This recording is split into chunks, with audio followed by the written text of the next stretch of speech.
नाज़रीन दादूवे जो गटर नाले मां नौजवान जो लाश मिलियो आहे। पुलिस ऐं म्यूनिसिपल इंतज़ामिया जी मदद सां लाश नाले मां कढी अस्पताल मुंतक़िल कयो वियो आहे। वधीक तफ़सील मालूम कयूं था मेहरान टीवी जे रिपोर्टर इशफाक मलिक खां। जी इशफाक, कहिड़ा तफ़सील आहिनि?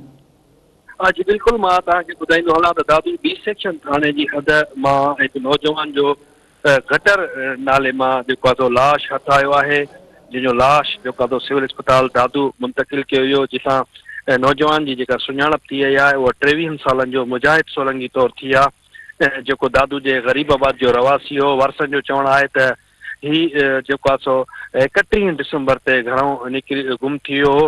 हिननि जो त असांजी कंहिंसां बि दुश्मनी न आहे, पर ख़बर न आहे त असांजो नौजवान कीअं इन नाले में किरियो आहे।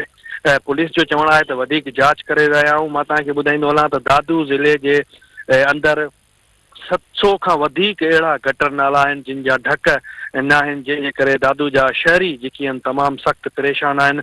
हिन महिल जंहिंमहिल इहो वाक़ियो पेश आयो त सवें माण्हू जेके आहिनि सिविल अस्पताल दादू पहुची विया, जिन जो इहो ई मुतालबो हुयो त इन वाक़िए जो केस जेको आहे म्यूनिसिपल जे चेयरमैन जे मथां दाख़िल कयो वञे। छाजे करे त दादू शहर जे आसपास वारनि इलाइक़नि में स्कूल आहिनि, मस्जिद आहिनि, या दादू शहर आहे, उते केतिरा ई गटर नाला इहे खुलियल आहिनि, जंहिंजे करे इहे अफ़सोसनाक वाक़िया पेश अचनि था। हिननि वज़ीर आला सिंध खां इहो मुतालबो कयो आहे त वाक़िए जो नोटिस वठी ज़िम्मेवारनि ख़िलाफ़ कानूनी कार्रवाई कई वञे। जी